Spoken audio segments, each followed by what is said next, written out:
The two figures crawled through the snow on their hands and knees, blind gasping, dying by degrees. The man dragged the woman by the collar of her coat, his fingers so numb he couldn't tell if he was still gripping fabric or just frozen air.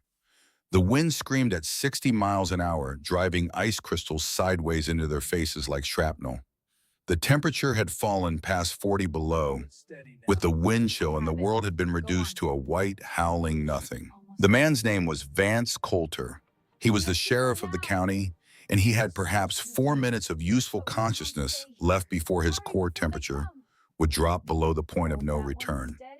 The woman, Willa Thornberry, had stopped speaking 2 minutes ago. Her lips were the color of a bruise. They hit the barn doors shoulder first.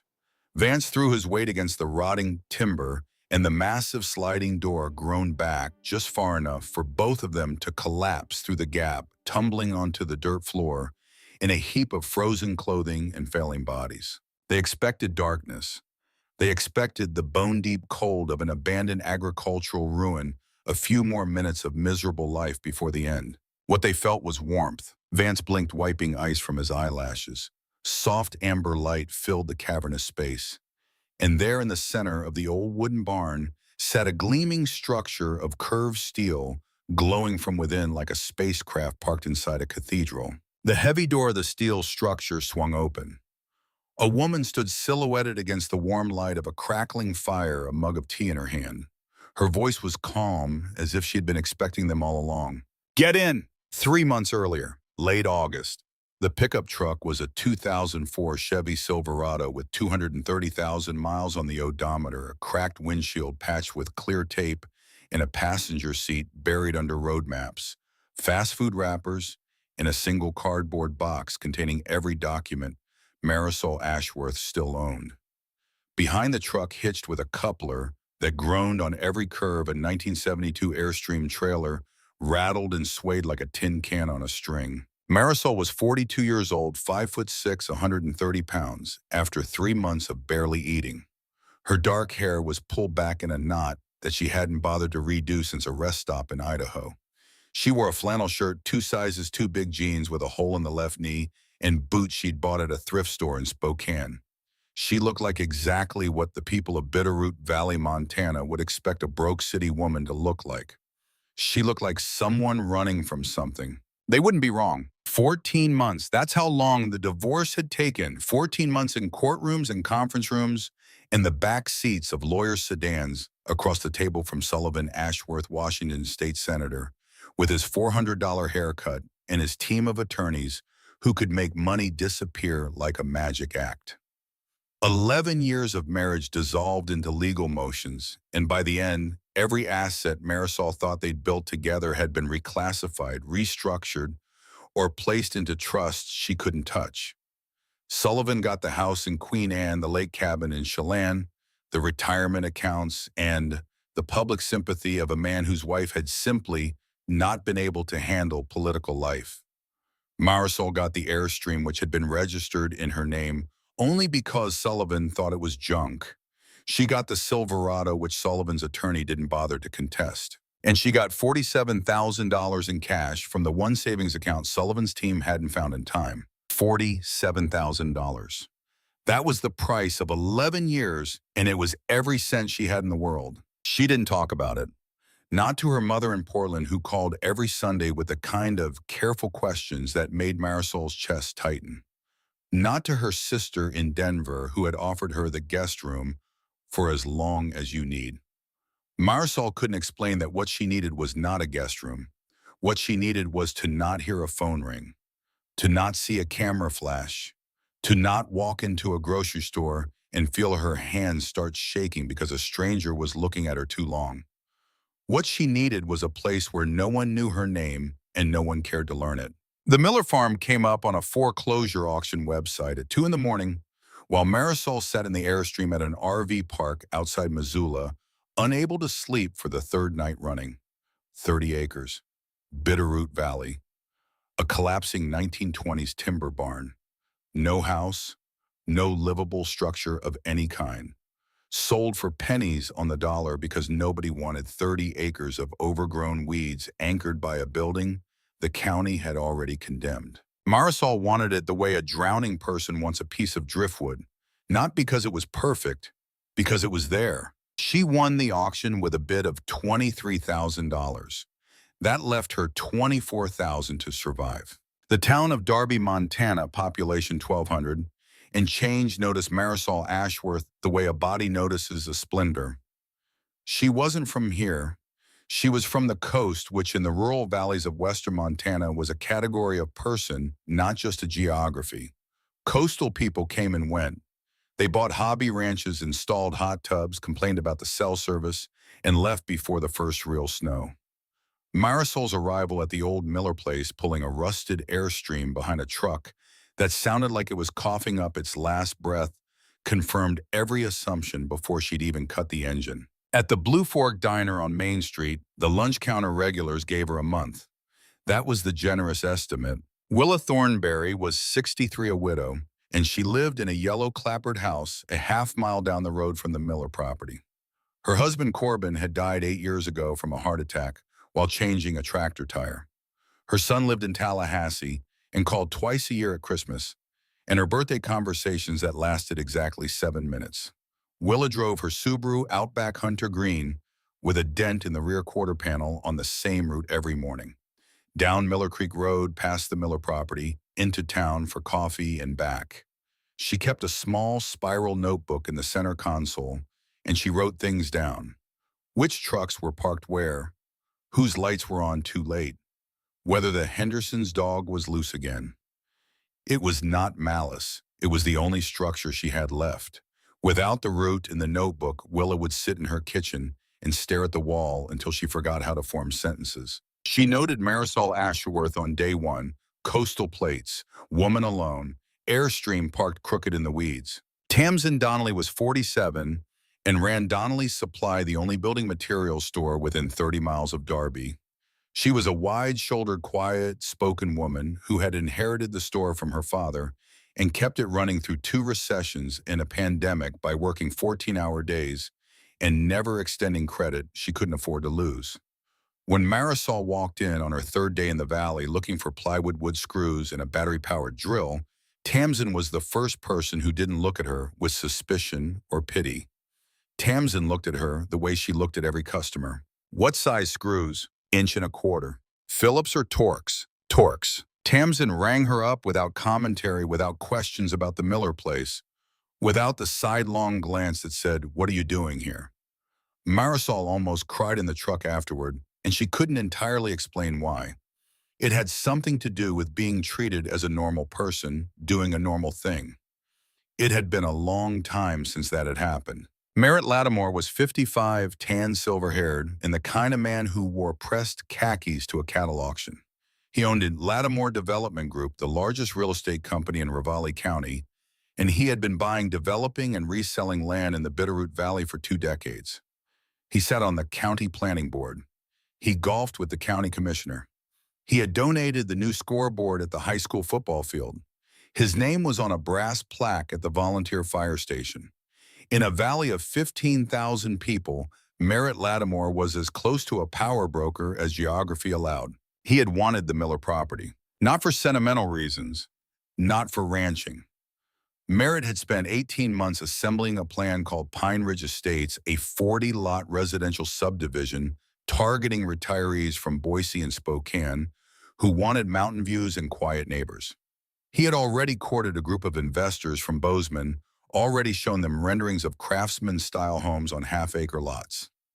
He had signed a letter of intent, a formal promise that the land would be secured by January 1st.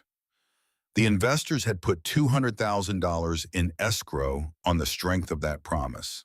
Then Marisol Ashworth, a woman nobody had ever heard of, had outbid his shell company at the foreclosure auction by $3,000. Merritt did not panic. Merritt planned. He had seen outsiders come and go for 20 years. Winter would handle this, and the first hard freeze would send Marisol Ashworth back to wherever she came from, and the property would cycle back to auction, and he would buy it for even less the second time. All he had to do was wait. But Merritt Lattimore was not a patient man when $200,000 was on the line, And patience, he had learned, was for people who didn't have the phone number of every county inspector in western Montana. He came to the farm on Marisol's second week. The black pickup rolled up the gravel driveway and stopped beside the Airstream. Merritt stepped out, holding a bottle of Woodford Reserve bourbon and a smile that had closed 100 deals. He wore a canvas jacket over a chambray shirt and boots that had never touched mud. Marisol was standing by the barn, hands in her pockets, watching him approach the way a deer watches a truck on the highway. Miss Ashworth, Merritt Lattimore, welcome to the valley. He extended the bourbon. Housewarming gift. Marisol took the bottle, said nothing. I'll get to the point, Merritt said, still smiling. I'm a developer. I had my eye on this property before the auction, and I think we can help each other out. I'd like to buy the farm from you. I'll pay double what you paid plus your moving costs. That's a nice profit for 3 weeks of ownership, and I'll personally help you find a better spot. Something with an actual house on it. Yeah. Marisol looked at the bottle in her hand, then at Merritt. I'm not selling. The smile didn't waver. Think it over. Winter out here isn't what you read about on travel blogs, Miss Ashworth. That Airstream won't keep you warm past October. I appreciate the whiskey, Mr. Holloway, but I'm not selling. Something shifted behind his eyes. The smile remained, but the warmth drained out of it the way light drains from the sky in the minutes before full dark. He nodded once. Well, the offer stands. You know where to find me. He drove away. Marisol watched the black pickup reach the end of the driveway and stop. Through the rear window, she could see him on his phone gesturing with one hand. She couldn't hear the words. But if she could have, she would have heard this. Call Nolan. Schedule a full inspection on the Miller property. Every structure, every setback, every code. Find me something. That night after Merritt left, Marisol walked into the barn for the 4th time since she'd bought the property. The first 3 times she had been surveying, measuring, thinking. This time she went in with a flashlight and a decision. The barn was enormous. 80 feet long, 40 feet wide, and 30 feet to the ridge beam at its peak. Built in 1922 from rough-sawn Douglas fir and white oak, it had been the pride of the Miller dairy operation for 50 years before the family sold the cattle and let the building slide into disrepair. The roof sagged badly in the center, and daylight poured through gaps where shingles had blown away. The walls were gray and weathered with boards missing or hanging loose. From the road, it looked like a strong wind would flatten it. But Marisol had spent 3 days studying the frame, and what she saw told a different story. The main posts were white oak, 12 by 12 inches, sunk into concrete footings. The cross beams were mortise and tenon pegged with hardwood dowels, not nails. The roof was failing, yes. The siding was shot, but the skeleton of the barn was oak in gravity and 100 years of stubborn endurance. It wasn't going anywhere, and neither was she. Marisol had spent 2 months researching before she'd ever bid on the property. Late nights in the Airstream laptop balanced on her knees, reading everything she could find about off-grid living alternative structures and the specific building codes of Ravalli County, Montana. The plan she'd developed was either brilliant or insane, and she suspected it was both. A Quonset hut, a prefabricated steel arch structure originally designed by the U.S. Navy during World War II to be assembled quickly by unskilled labor on remote Pacific islands. 20 feet wide, 40 feet long, made from corrugated galvanized steel panels that bolted together to form a self-supporting arch. No internal frame needed.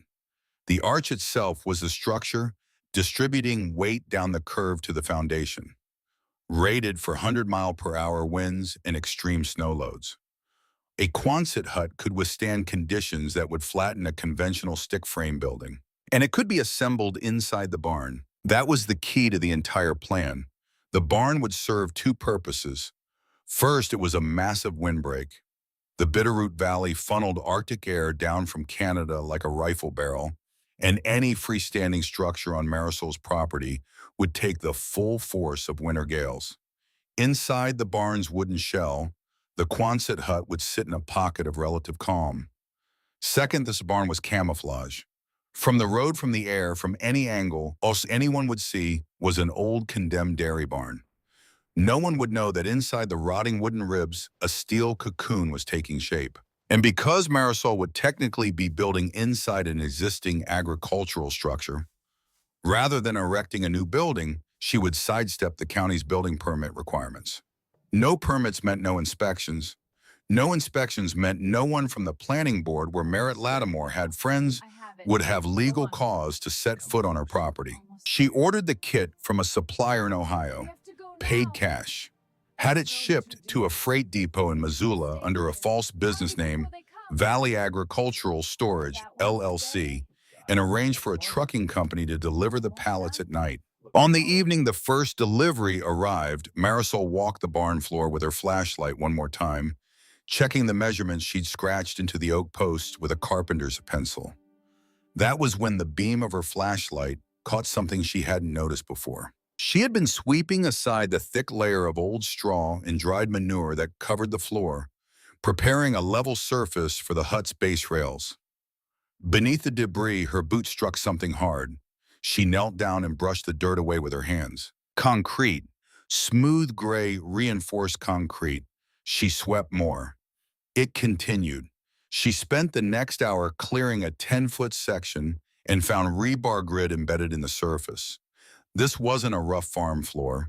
This was a military-grade slab 6 inches thick at minimum, poured level and true. She called the county assessor's office the next morning, posing as a graduate student researching wartime agricultural infrastructure. The clerk, happy to talk to anyone about anything, pulled the records. The Miller farm had been requisitioned by the War Department in 1942 as a supply depot for the nearby Army training facility. The barn had been used to store vehicle parts and ammunition. The Army had poured a reinforced concrete floor to handle the weight of loaded pallets in forklift traffic. When the war ended, the farm was returned to the Millers, who simply covered the concrete with dirt and straw and went back to milking cows. The slab had been there for 80 years, 6 inches of steel reinforced concrete, invisible under decades of agricultural debris. Marisol sat back on her heels in the barn, resting her hands on the cold, perfect surface. She didn't believe in signs from the universe. She believed in luck, and she believed in preparation. And she knew that sometimes those two things collided in ways that felt like something larger. This slab was designed to hold pallets of ammunition. It would hold a Quonset hut just fine. No foundation work needed. No excavation. No concrete trucks rolling up the driveway for the whole valley to see. She laughed. Alone in the barn in the fading light of a Montana evening, she laughed until her sides ached. The first steel panels arrived on a Tuesday night at 11. The delivery driver backed his flatbed up to the barn's massive sliding doors, and Marisol guided him in with a flashlight. He was a quiet man in his 60s who didn't ask questions about why a woman was receiving heavy freight in a barn in the middle of the night. He helped her unload the pallets with a hand truck, took his cash payment, and drove away.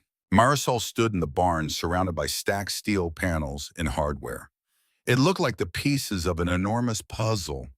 She had the manufacturer's assembly manual, a socket wrench, set a cordless impact driver, and approximately 6 weeks before the first hard freeze. She started alone. By the end of the first week, she had the base rails bolted to the concrete slab and had raised 3 of the 10 arch sections. Each section was a curved panel of corrugated steel, 7 feet wide, that bolted to its neighbor, with galvanized carriage bolts every 8 inches. The panels were heavy, awkward, and unforgiving. Raising one end of an arch section while holding the other end in alignment was a job designed for 2 people at minimum. Marisol used a system of ropes, pulleys, and a come-along winch anchored to the barn's oak posts. It was slow. It was exhausting. Her hands were raw with blisters by day 3. It was also the first time in 2 years that she fell asleep without staring at the ceiling. Dewey Gallagher had no intention of getting involved. He was 58 years old, a retired welder who had put in 31 years at a fabrication shop in Butte before his knees and his patience gave out simultaneously. He lived in a one-room cabin 2 miles from the Miller property, a place he had built himself after his wife Thea died of pancreatic cancer 7 years ago. He heated with wood. He cooked on a propane stove. He drank Old Crow bourbon alone every evening while listening to AM radio, and he did not involve himself in the affairs of neighbors, the county, or the wider world. But Dewey Gallagher was at his core a man who could not watch someone do a mechanical job badly. It was a physical compulsion like a musician hearing an instrument out of tune. He was driving past the Miller property on a Friday afternoon when he saw Marisol in the gap between the barn's sliding doors. She had a steel panel on the ground and was trying to lever it upright using a 2x4 as a fulcrum and a length of rope over a barn beam. The rope was too thin. The angle was wrong. The 2x4 was flexing dangerously. She was going to break something, either the equipment or herself. Dewey pulled his truck over. He did not announce himself. He walked through the barn door, took hold of the free end of the steel panel, and lifted. Together, they walked it upright and leaned it against the wall. "What are you doing?" he said. Marisol studied him. She had spent 4 months in courtrooms learning to read people, and what she read in Dewey Gallagher's face was not hostility and not curiosity. It was professional irritation. She made a decision. She walked him to the far end of the barn where the first 3 arches were already standing, their curves gleaming dully in the afternoon light, and she showed him the drawings she had pinned to an oak post. Floor plan, insulation diagram, stove placement, solar panel layout. Dewey looked at the drawings, he looked at the arches, he looked at the massive wooden barn surrounding them. Then he looked at Marisol. "You're out of your mind.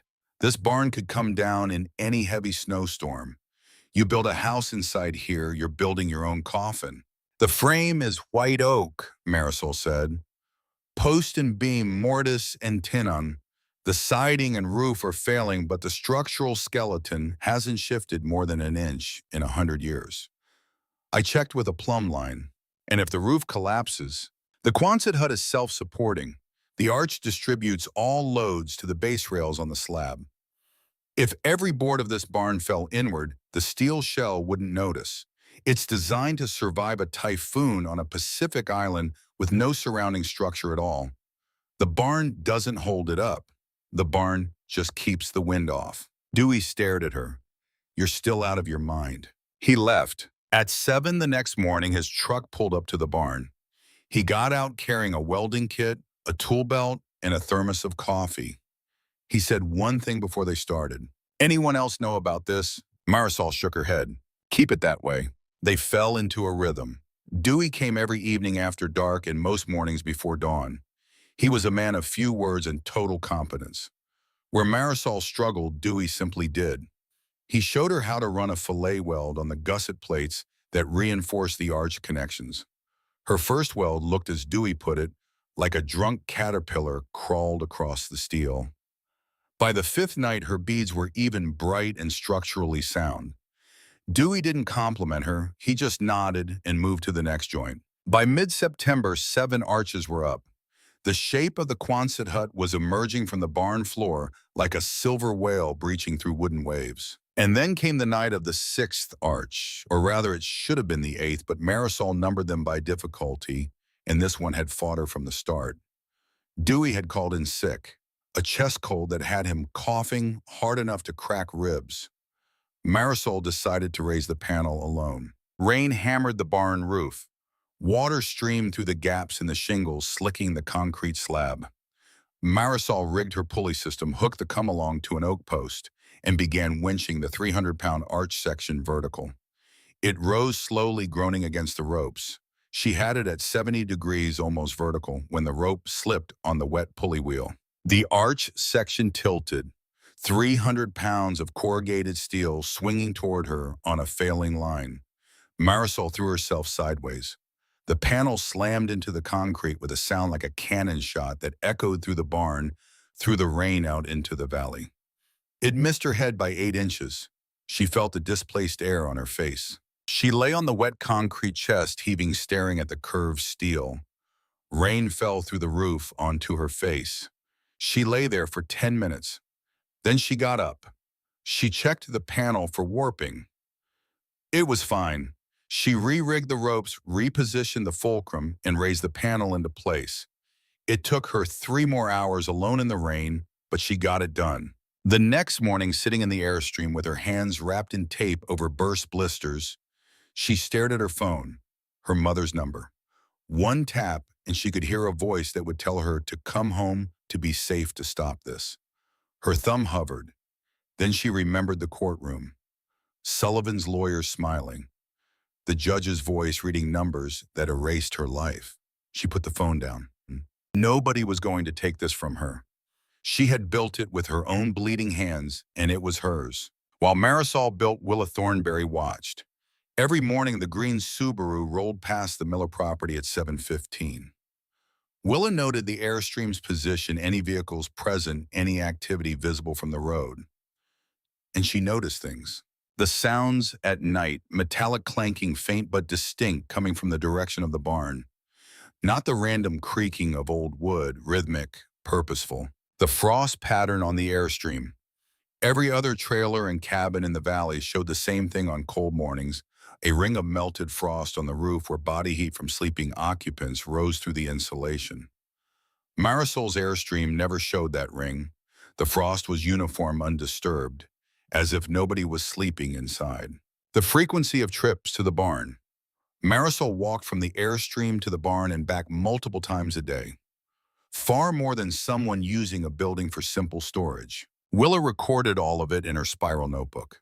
And on a Tuesday afternoon, sitting across from Merritt Lattimore, in the cracked vinyl booth at the Blue Fork Diner, she shared it. Merritt listened with the focused attention of a man hearing exactly what he needed to hear.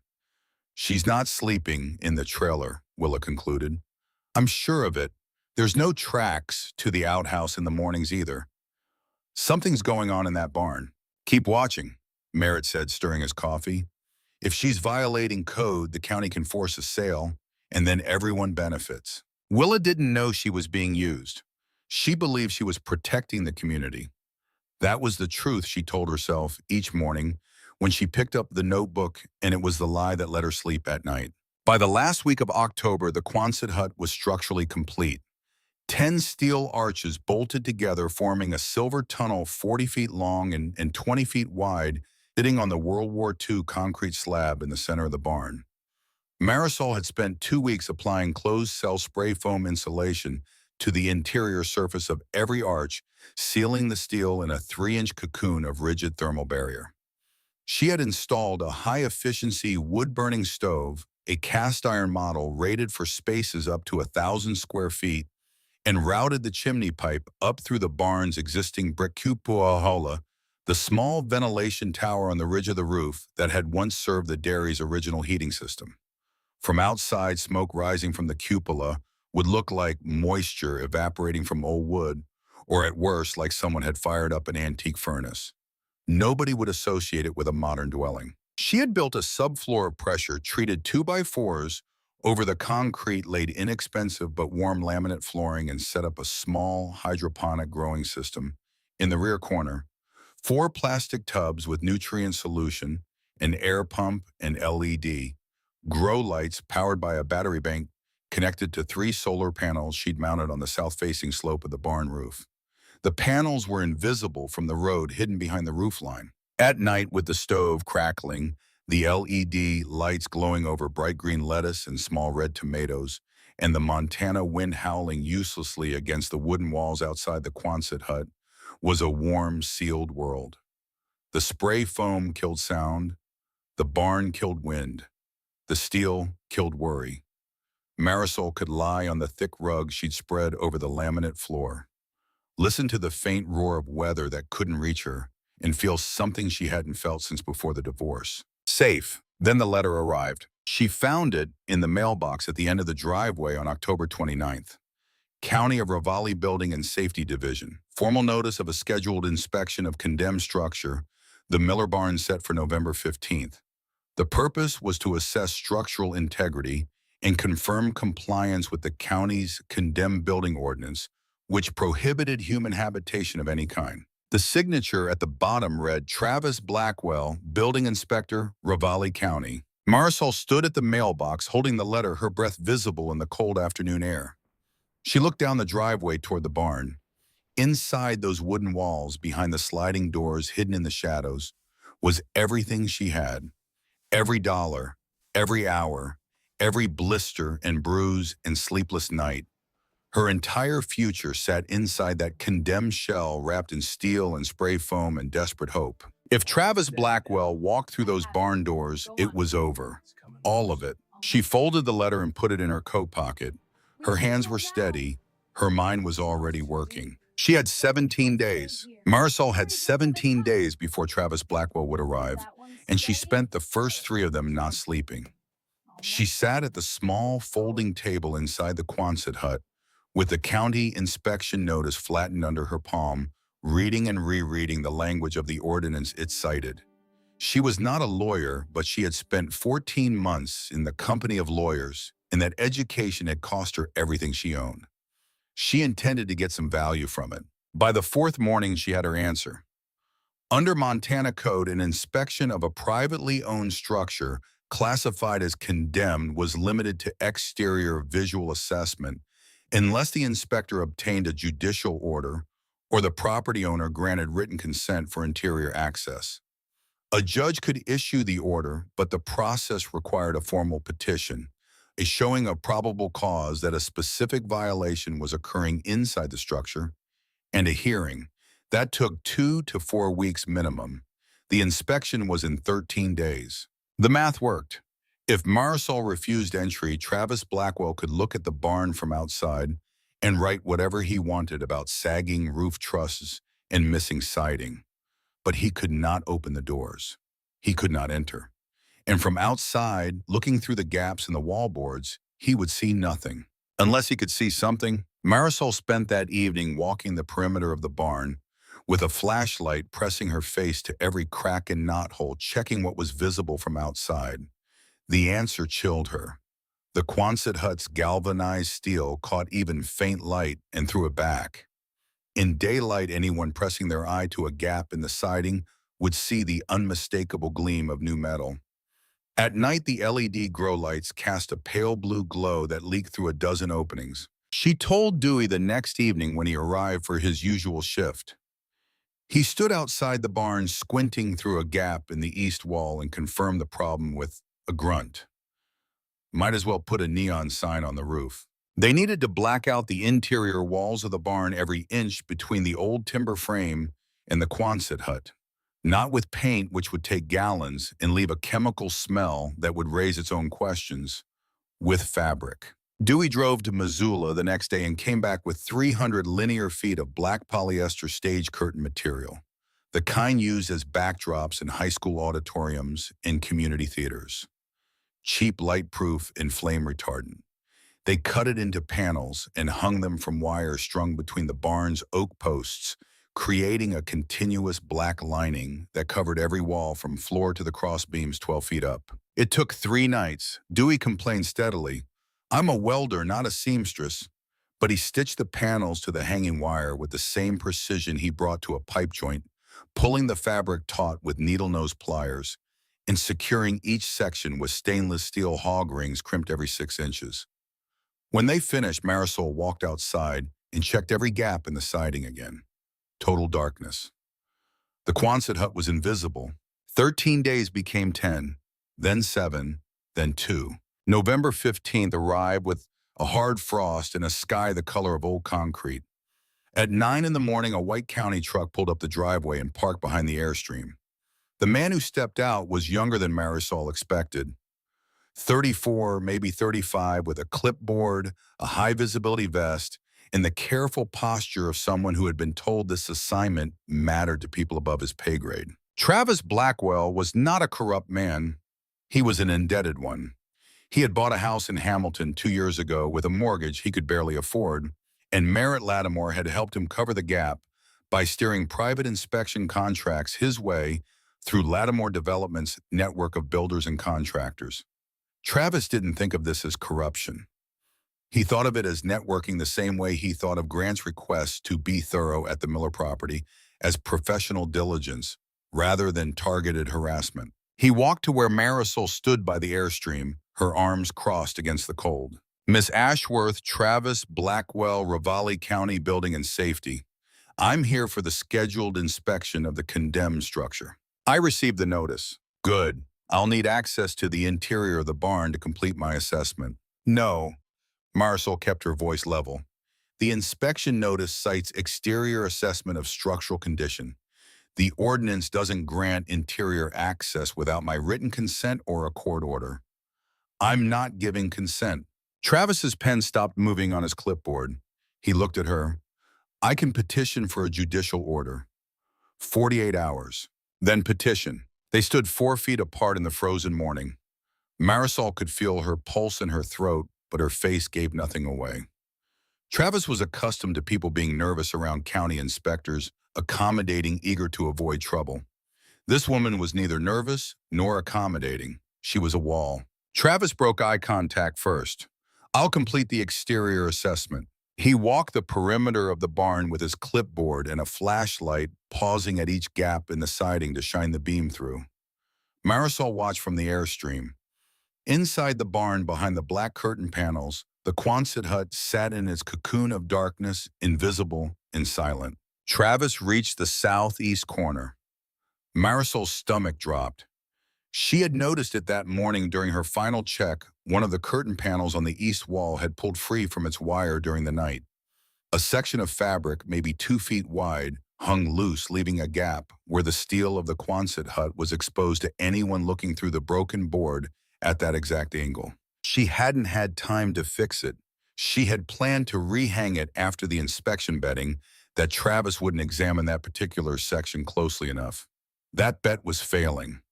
Travis was crouching at the broken board, flashlight raised. The roar of an engine shattered the morning quiet. A truck came up the driveway too fast, horn, blaring tires throwing gravel.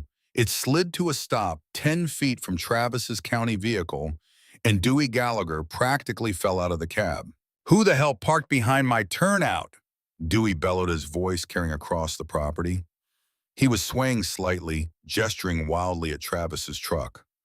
I got a delivery coming through here in 20 minutes, and you got the whole lane blocked. Move it. Travis straightened up from the broken board and turned toward the commotion. Sir, I'm conducting a county inspection. I need you to step back. I don't care if you're conducting a symphony. That truck is blocking the access road to the back 40, and I got a load of fence posts coming off a flatbed in. Dewey made a show of checking a watch he wasn't wearing. 18 minutes. Marisol was already moving. While Travis argued with Dewey about truck placement and access easements and whether a county vehicle had the right to block a shared agricultural road, she slipped through the gap in the barn's sliding door, found the loose curtain panel, and pulled it back into position. She crimped 3 hog rings through the fabric and wire, yanked it taut, and slipped back out. 60 seconds. She leaned against the barn wall, breathing hard, and watched Dewey continue his performance. He was magnificent.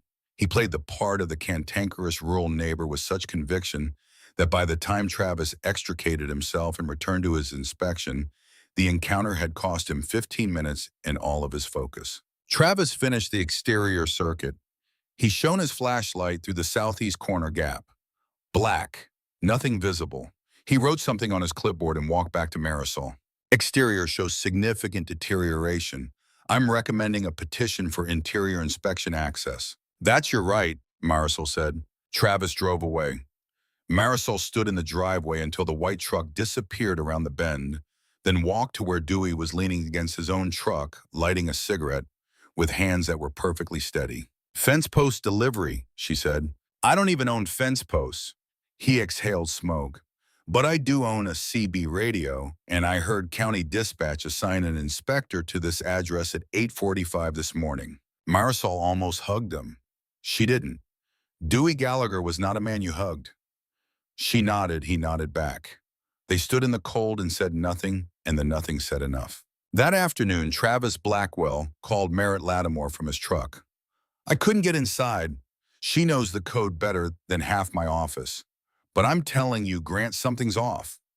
I walked that barn and I could smell wood smoke. Someone is burning something inside a condemned building. The phone call lasted 4 minutes. When it ended, Merritt Lattimore changed strategy entirely. He had been playing a long game, waiting for winter, waiting for bureaucracy, waiting for Marisol to collapse under the weight of isolation and cold. That call ended the long game. Travis's petition for a judicial order would take weeks, and every week brought the January 1st deadline closer. Merritt needed faster results. He started with the supply chain. On a Wednesday morning, Merritt Lattimore walked into Donnelly's Supply on Main Street. He didn't browse. He went directly to the office in the back, where Tamsin Donnelly was reconciling invoices. He sat in the chair across from her desk without being invited and placed both hands flat on the surface. "Tamsin, you've got a customer named Ashworth, Marisol Ashworth, out at the old Miller place." Tamsin's face showed nothing. "I've got a lot of customers." "I'm sure you do, and I'm sure you're aware that the building you're sitting in right now is leased from Lattimore Properties. That lease comes up for renewal in March." Tamsin set her pen down. "I'm not telling you what to do," Merritt said. "I'm just telling you what I'm thinking about. I've been reviewing my commercial properties, our saws, evaluating which leases are serving the community and which might serve it better as something else." He stood up. "You're a smart woman, Tamsin. I know you'll make the right decisions." He left the office door open behind him. That same week, a job offer arrived for Dewey Gallagher. Not from Merritt directly, from a fabrication shop in Missoula called Mountain West Welding, owned by a man named Declan Ramsey, who owed Merritt Lattimore a favor that went back 12 years.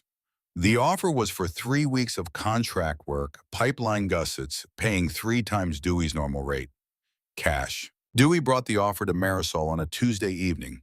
He stood inside the Quonset hut, turning the paper over in his hands. "I don't need to take it," he said. "How's your cabin roof?" Dewey said nothing, which was its own answer. The cabin roof had been leaking since September. He'd been patching it with tar paper and stubbornness. But winter was 3 weeks away, and a proper repair required materials he couldn't afford at his current rate of zero income. "Take the job," Marisol said. 3 weeks. You'll be alone." "I know." Dewey set the offer letter on Marisol's table. Then he took a small, spiral-bound notebook from his jacket pocket and placed it beside the letter. The cover was stained with grease and coffee. Inside, in Dewey's cramped but precise handwriting, were detailed instructions for completing every remaining task on the Quonset hut. The wiring diagram for the battery bank, the connection sequence for the backup heating loop, the torque specifications for the water system pressure fittings. On the last page, in letters slightly larger than the rest, he had written, "Connect positive before negative. Check the bleed valve 3 times and don't die." Dewey left for Missoula the next morning. Marisol watched his taillights disappear down Miller Creek Road in the pre-dawn dark, and then she turned back to the barn. In the 3 weeks of work, it separated her shelter from the winter that was coming. She worked alone, 14 hours a day, sometimes 16. She wired the battery bank to the solar array following Dewey's diagram, with the meticulous attention of someone who knew that a wrong connection could mean a fire. She ran the water line from the old farm well, which still produced clean water from an aquifer, 180 feet down into the Quonset hut, through a buried PVC pipe that entered through the barn's old foundation drain. On the 3rd day, she fired the wood stove for a sustained test and discovered the problem within an hour.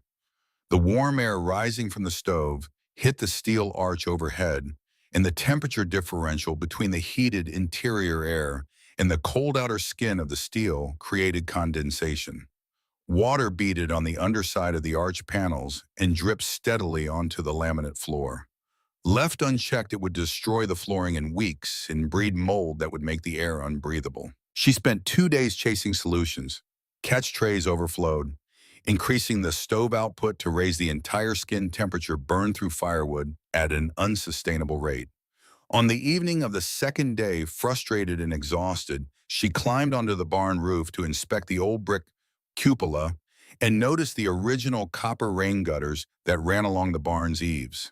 They were green with patina and half detached, but the copper itself was sound, thick, malleable, corrosion-proof. She spent a day stripping the gutters from the eaves with a pry bar, cutting the copper into narrow channel sections with Dewey's tin snips and shaping them into condensation troughs.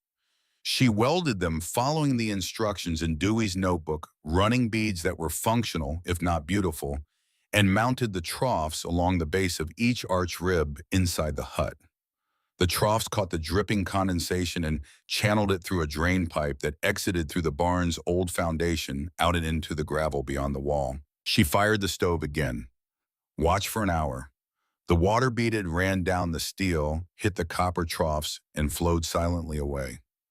The floor stayed dry, the air stayed clean. She sat on that dry floor with her back against the warm curve of steel, holding a cup of tea in both hands, and listened to the faint ticking of water finding its way through copper she had shaped herself. Dewey's notebook lay open beside her. She turned to the last page and read his handwriting again. And don't die. She was not dying. She was building a life in a place no one else believed was livable. Solving problems no one else knew existed, and drinking tea in a house that no one else could see. 4 days before the projected arrival of winter weather, Marisol drove to Donnelly's Supply for the last item on her list, a pressure relief valve for the water system. Without it, the pipes would burst when temperatures dropped below -20, and the entire plumbing run would have to be replaced. Tamsin was behind the counter. She did not meet Marisol's eyes. "I'm sorry, Miss Ashworth. That part's on back order. Supply chain issues. I can't tell you when it'll come in." Marisol stood very still. She looked at Tamsin's face and saw the truth there written in the way Tamsin's gaze stayed fixed on the register screen, in the slight flush on her neck and the tension in her hands. This wasn't a supply chain issue. This was Merritt Lattimore. Marisol turned to leave. "Miss Ashworth." Tamsin's voice was barely above a whisper. Marisol stopped. Tamsin glanced toward the front windows, then tilted her head toward the back of the store. "I need to check something in the warehouse." Marisol followed her through the swinging door into the unheated storage area behind the showroom. Tamsin walked to a shelf in the far corner and stopped. "I can't sell it to you.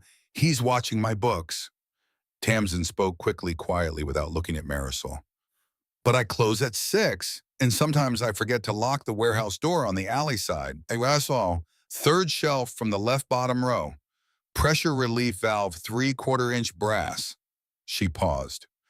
"Leave the money on the shelf. I'll write it off as inventory loss." She turned to walk back to the showroom, then stopped, reached into her apron pocket and pulled out a small piece of paper folded once and pressed it into Marisol's hand. Marisol didn't read it until she was in her truck. 4 words in Tamsin's neat handwriting: "Don't let him win." Marisol sat in the cab and pressed her forehead against the steering wheel. Not from despair, from the sudden, overwhelming realization that she was not as alone as she had believed.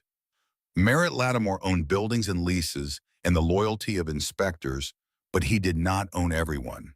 There were people in this valley who saw what he was doing and who resisted in the only ways they could. Quiet ways, dangerous ways. She picked up the valve that night and left $40 on the shelf. 3 days later, something woke Marisol at 1 in the morning. A sound that didn't belong. She was sleeping in the Quonset hut now had been for 2 weeks, and she had learned the vocabulary of nighttime noises. The creak of the barn frame settling in the cold. The scrabble of mice in the walls, the low moan of wind through the siding gaps. This was different. An engine idling, close. She killed the LED lights and moved to the barn wall, pressing her eye to a gap in the siding. Outside in the moonlit driveway sat Willa Thornberry's green Subaru, headlights off, engine running. Willa was sitting behind the wheel staring at the barn. Marisol held her breath. What could Willa see? The curtains were up. No light was leaking, but the stove was burning, and Marisol realized with a cold jolt that smoke was rising from the cupola. During the day, the thin wisps blended with the haze of a cold sky. But at night, against a clear field of stars, the smoke was a pale column lit by moonlight. Visible. Obvious. Willa sat there for 3 full minutes. Then she put the Subaru in gear and drove away. Marisol didn't sleep for the rest of the night. At dawn, she climbed onto the barn roof and examined the cupola. The chimney pipe from the stove vented directly into the brick shaft and out the top. In cold air, the warm smoke was dense and visible. She needed to dilute it. She spent the day constructing a mixing chamber from scrap sheet metal, a box 18 inches square, mounted inside the cupola around the chimney pipe outlet with vents cut in the sides to draw in cold outside air. The cold air mixed with the hot smoke before it exited the cupola, cooling it and dispersing it into a diffuse haze that was nearly invisible against the sky. She tested it that evening after dark, climbing down to the driveway and staring up at the cupola for 20 minutes. A faint shimmer of warm air like heat rising from asphalt. Nothing that looked like smoke. Nothing that would show up in Willa Thornberry's notebook. December arrived. The temperature dropped into the single digits at night and barely climbed above 20 during the day. The landscape turned iron gray and white. Sheriff Vance Coulter drove out to the Miller property on a Tuesday afternoon. He was 50 years old, lean, quiet, and tired in the specific way that 22 years of rural law enforcement makes a person tired. He had been getting phone calls. Willa Thornberry twice a week, Merritt Lattimore once a week, both telling him the same thing in different words. The woman at the Miller place was up to something. Vance did not like being told what to do by civilians. He particularly did not like being told what to do by Merritt Lattimore, whose influence over county affairs Vance considered a necessary evil at best. But he also had a genuine responsibility. Winter was closing in, and if Marisol Ashworth was living in an uninsulated trailer without proper heat, she could die. People did die every year in Montana winters. It happened quietly, and it happened to people who thought they were tougher than the cold. He met Marisol at the gate. She was bundled in a heavy wool coat, her cheeks red, her breath pluming. "Just a welfare check, Miss Ashworth," Vance said, touching the brim of his hat. "Folks are concerned. The forecast has a hard freeze coming, and your trailer doesn't look winterized. The county also asked me to remind you the barn is condemned. No human habitation." "I appreciate the concern, Sheriff. The trailer has plenty of insulation and the barn is storage only. Mind if I take a look inside just to put people's minds at ease?" "I'd rather you didn't. You said it yourself. It's condemned liability." Vance looked past her at the barn. Sagging roof, gray wood. It looked like it would collapse if someone leaned on it too hard. And yet the woman standing in front of him in the bitter cold did not look like someone who was suffering. She looked fed. She looked rested. She looked like someone who had a warm place to go when this conversation ended.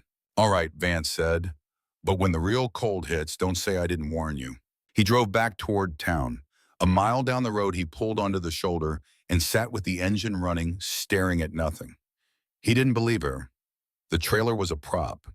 He was almost certain of it.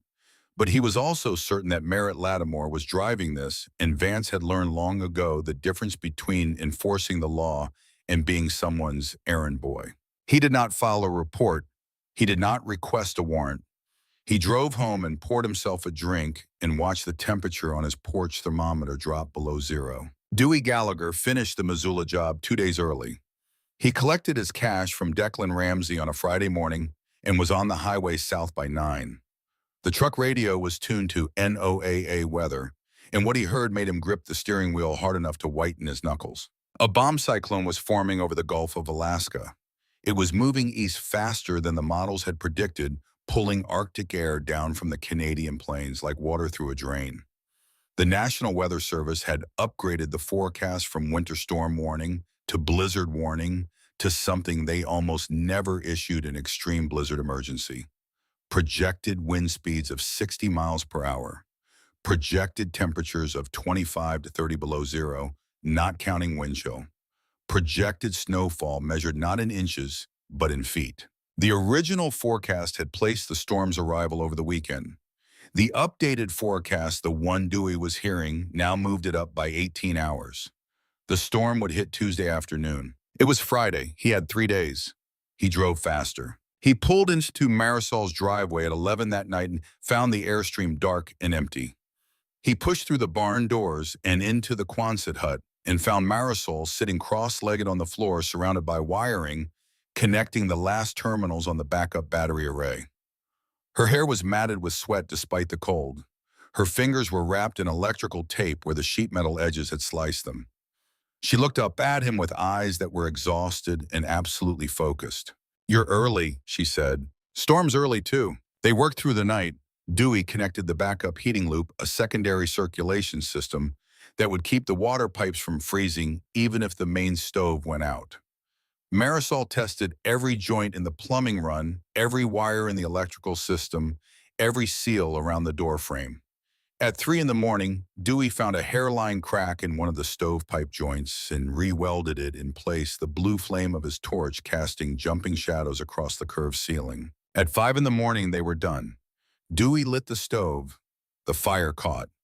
Warmth filled the space, pushing against the steel wall, soaking into the foam, saturating the air with the smell of burning pine. Marisol filled 2 mugs from the water system. Hot water clean from 180 feet underground, heated by a stove she had installed, flowing through pipes she had laid in a house she had built. They sat with their backs against the warm wall. The silence between them was the kind that exists between people who have worked hard together in the dark and do not need to fill the air with words to prove they are present. Dewey spoke first. He was looking at the fire, not at Marisol. Thea died in April, 7 years ago. Pancreatic cancer. 4 months from diagnosis to the end. He paused. His voice was the same flat, matter-of-fact tone he used to discuss weld specifications. After the funeral, I drove up here and I built the cabin. Not because I needed a place to live. I had a house in Butte. I built it because if my hands weren't busy, my head was going to finish what the grief started. He took a drink from his mug. I'm not a talker and I'm not a hugger, and I don't do well with people telling me they understand. But I understand why you built this, and that's all I'll say about it. Marisol said nothing. There was nothing to say that would be worth more than the silence that followed. Dewey left before dawn to prepare his own cabin for the storm. At the door of the Quonset hut, he turned back. That barn has stood since 1922. It'll stand through one more. Then he was gone, and Marisol was alone with the fire and the hum of the battery bank and the faint, distant sound of wind beginning to build. The storm did not arrive on the weekend. It arrived on Tuesday at 2 in the afternoon, 18 hours ahead of the forecast that most of the valley had been relying on. The sky went from gray to black in 30 minutes. The temperature, which had been hovering near 30 degrees, began to fall like a stone dropped off a bridge. By 4 o'clock, it was below zero. By 6, it was minus 25. The wind came first. It hit the valley like a freight train, 60-mile-per-hour gusts that tore shingles off roofs and sent trash cans cartwheeling down Main Street. Then the snow not falling, but driven horizontal, a white wall of ice crystals that erased the world. Visibility dropped to zero. The county power grid failed at 4:47 p.m. as transmission lines snapped under the combined weight of ice and wind. The valley went dark. Marisol was inside the Quonset hut when it started.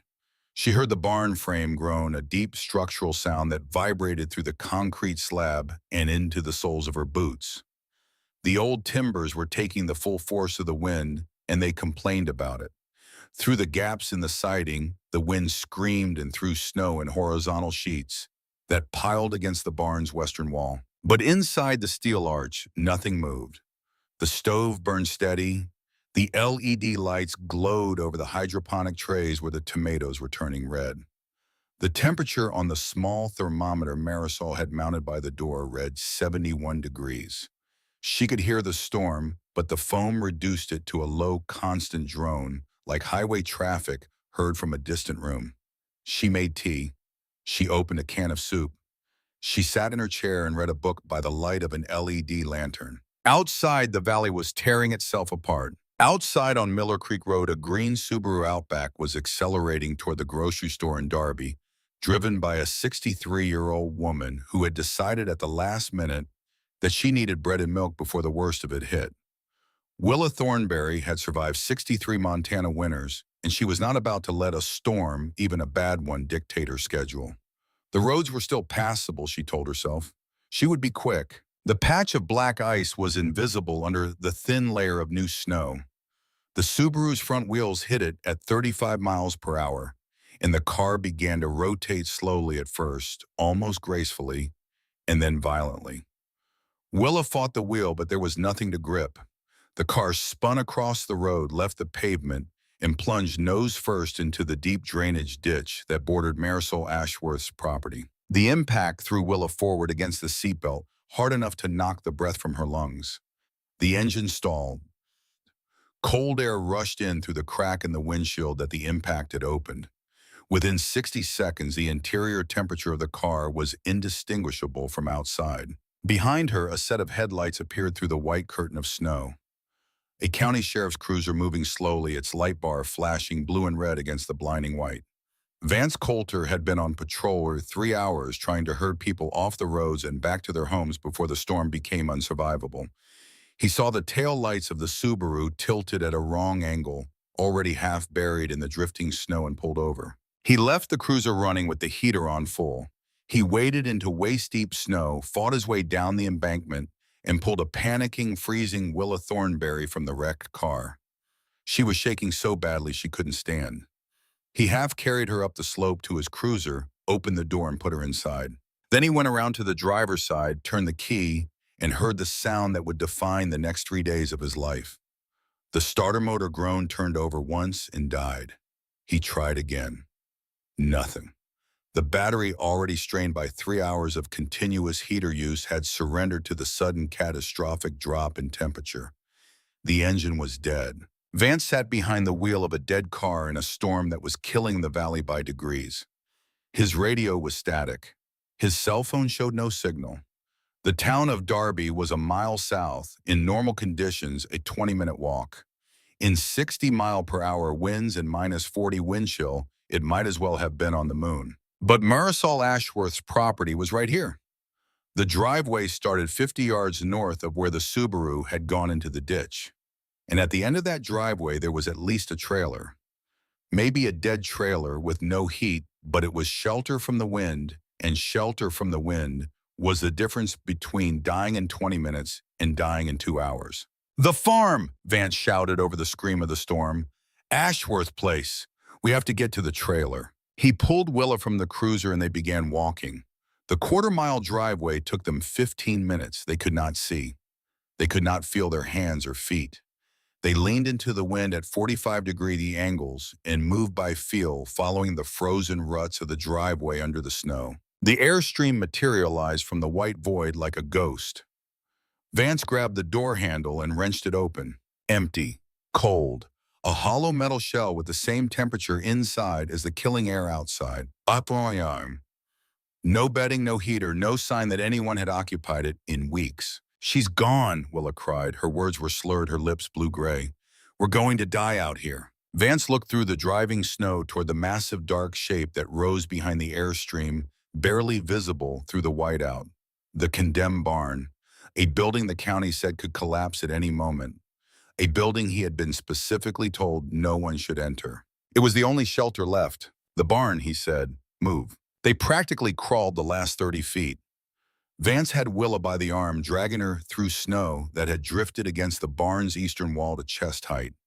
The wind was a living thing now, a roaring, constant pressure that flattened them against the timber siding and tore the breath from their mouths before they could swallow it. Vance's fingers had stopped hurting 10 minutes ago, which meant the frostbite had moved past the pain stage and into the damage stage. He had perhaps 2 minutes of useful grip strength left. He found the sliding door by feel. His shoulder hit the frame, and he pushed. The old timber resisted, swollen with ice. He threw his weight against it twice, 3 times, and on the 4th attempt, the door scraped back 18 inches along its frozen rail. They fell through the gap. The floor was dirt-frozen, hard as stone. Vance landed on his hands and knees. Willa collapsed beside him, curled into herself.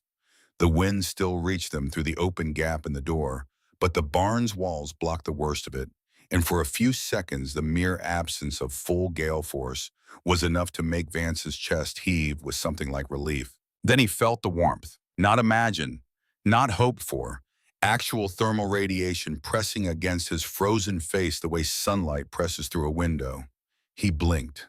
His eyelashes were crusted shut with ice, and he rubbed them with numb fingers until his vision cleared. Amber light, soft, steady, warm, coming from the center of the barn where something stood that did not belong in any condemned agricultural building he had ever seen. It was a structure of curved steel, gleaming dully under its own interior glow, nestled inside the wooden barn, the way a pearl sits inside an oyster.